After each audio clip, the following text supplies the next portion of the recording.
Greetings, enlightened viewers, to Science and Spirituality for part one of a two-part program on American author and Gnostic Gospels expert Peter Canova.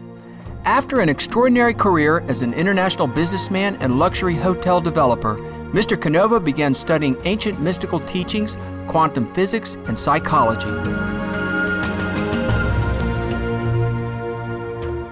Today he'll discuss his perspective on the mysteries of creation and the meaning of the Gnostic Gospels, as well as other spiritual insights he's gained from his research. Judaism, you have the Kabbalah, which is the mystical core of Judaism. In Islam, you have Sufism, which was the mystical core of Islam, and Gnosticism was the mystical core of Christianity. Mr. Canova is author of the First Souls novel trilogy. Book one is called Pope Annalisa and has won 7 national book awards in the U.S., including the prestigious Nautilus Gold Medal Award and the Independent Publishers Award.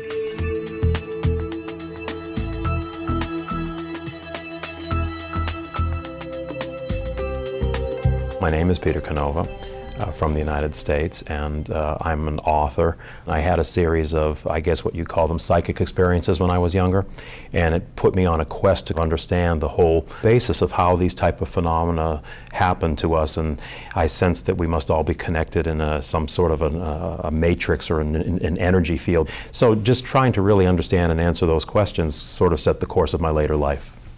I think what has been missing in organized religions for a long time is a flexibility that allows a person to determine their own spiritual experiences, their own images, their own dreams and things like that, without being channeled into what is accepted by the particular religious group. When you have a spiritual perspective, but you don't lock it in to any particular type of creed, your ability to experience that spirit is a lot broader.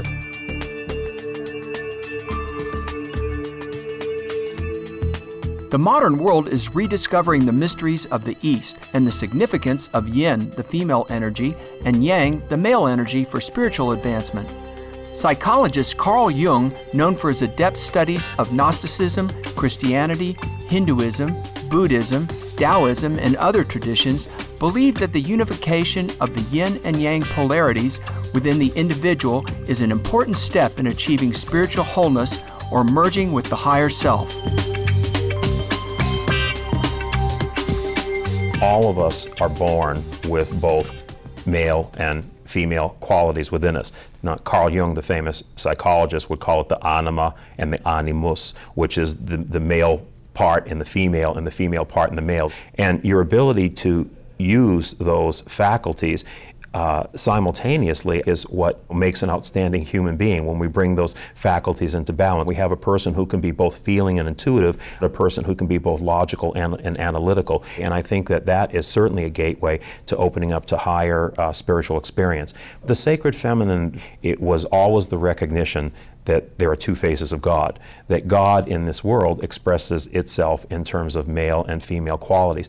The sacred feminine in particular was the belief of the ancients that it was the divine feminine faculty that led directly to the creation of the material world and the creation of material experience. And therefore, in very early societies, you had a lot of worship of the goddess as opposed to the god, the male god image. And along with that worship of the goddess went a respect for these feminine faculties, that people took a more intuitive approach and a heartfelt feeling approach towards their spirituality. When consciousness first came into physical form, the world must have been a very magical and intuitive place back then. The human being was closer to the source of the consciousness that had descended into physical body.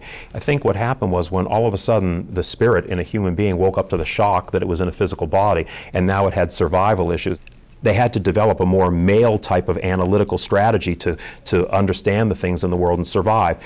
And I think that worked, but it went overboard. Now we've gone almost to an extreme on the male side. And I think the reason why real spirituality has become so obscured is because we have lost the ability to believe in our own imaginations, listen to our own intuition, and listen to the heart rather than just to the head. You can follow any of those charts you see on the left brain and right brain faculties. Generally speaking, the male or the left brain faculties are logic, analysis, linear thinking, tend to be very verbal in orientation, and tend to want to classify things. The male orientation wants to break the whole into parts to understand it. Now the female, on the other hand, is more feeling and intuitive, and it looks at the whole rather than the parts. Now we all have each of them, but in most cases it's one side is more pronounced than the other.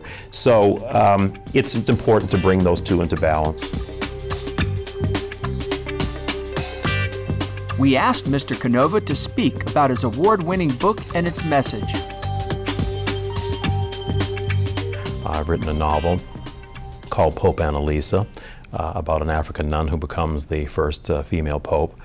But in the book it deals with a lot of scientific, spiritual, metaphysical themes, and it's really about the origin, the destiny, and the purpose of human beings here on Earth. It's about spirit transcending religion, quantum science transcending traditional material science, and consciousness transcending matter.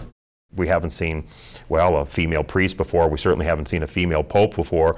And so I started thinking, what would it be like? What would a woman be like who would be able to become a pope when that's been an exclusively male occupation for 2,000 years? And what kind of a world would accept that? What kind of a world would allow that to happen? So from those questions, I started to build the whole platform of the world that Pope Annalisa might live in. So I just kind of built on it from that. And then that vehicle just became an outpouring of my own spiritual expression and what I wanted to convey to people. I felt that with the experiences that I'd had that were so vivid, I wanted a way to convey the knowledge that I'd brought back from those experiences to other people in hopes that would help them in their own particular spiritual journey.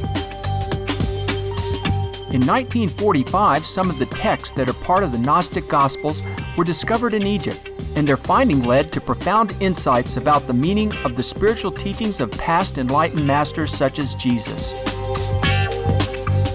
We see very clearly that Jesus was teaching two different things. He was teaching an inner mystery, and he was teaching an outer set of guidelines and parables for the masses. Now in the book of Mark or Luke or Matthew, it's very clear, and he says to the disciples, unto you are given the mysteries in the kingdom of heaven, unto those without, these things are done in parables. Christianity had two streams. One was an inner church of mystical teachings, and the other one was an outer church, which is pretty much what has evolved into the churches we know today. But through documents that have been unearthed in recent times, we begin to be able to construct a picture of what those teachings might have been. What was the nature of these mystical teachings? Mr. Canova now explains his findings. I'm going to try and simplify it. The first thing would be that there is one and only one source for all existence, and that source they called the first consciousness. First consciousness was the ancient, first thought, I should say. First thought was the ancient word for consciousness. So the first precept of the mystical teachings was that there is one and only one consciousness that has created everything that we perceive and everything that we see. The next important thing in that teaching would have been that this one consciousness divided itself up into numerous points of consciousness. So you could say consciousness with a large C broke itself up into consciousness with a small c, which would include human consciousness. And this happened through a process where the whole would limit knowledge of itself, almost like the whole would forget parts of itself, that it was the whole and it was everything, because as it limited its own consciousness, that created the source of identity for individual consciousness. The parts can only think of themselves as parts if they can't recognize the whole. The specific portion of the Gnostic texts says the first of the spirit consciousness, you can call them angels. In modern terminology, in the Gnostic text they're called eons, but eons and angels are really the same thing. When the first of these spiritual beings started to break away from the whole and start to think of the possibility of a separate existence. This was the original fall. The first was the fall from spirit into the thought of separation. And the thought of separation became soul or psyche or individual mind. The second fall was the fall of psyche or soul into the physical body. The second one would have been the one that we see in the Bible, Adam and Eve. When this first thought of separation started to congeal, it started to produce an effect which led to the creation of matter.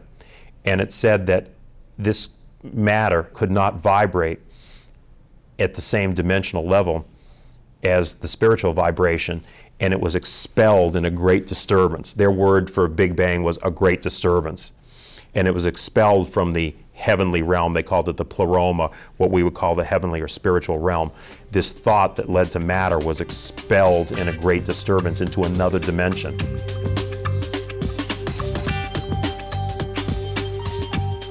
Our appreciation, Peter Canova, for discussing your book, Pope Annalisa, and speaking about the research you've done on a wide range of fascinating topics in the realm of ancient spirituality, including the Gnostic tradition.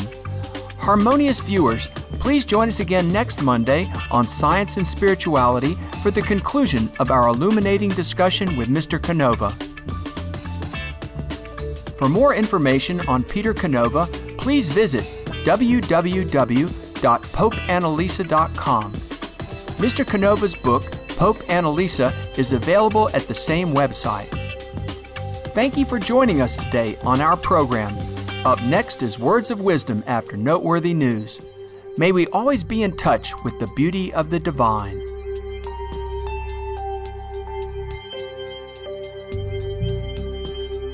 For more details, please visit www.suprememastertv.com/SS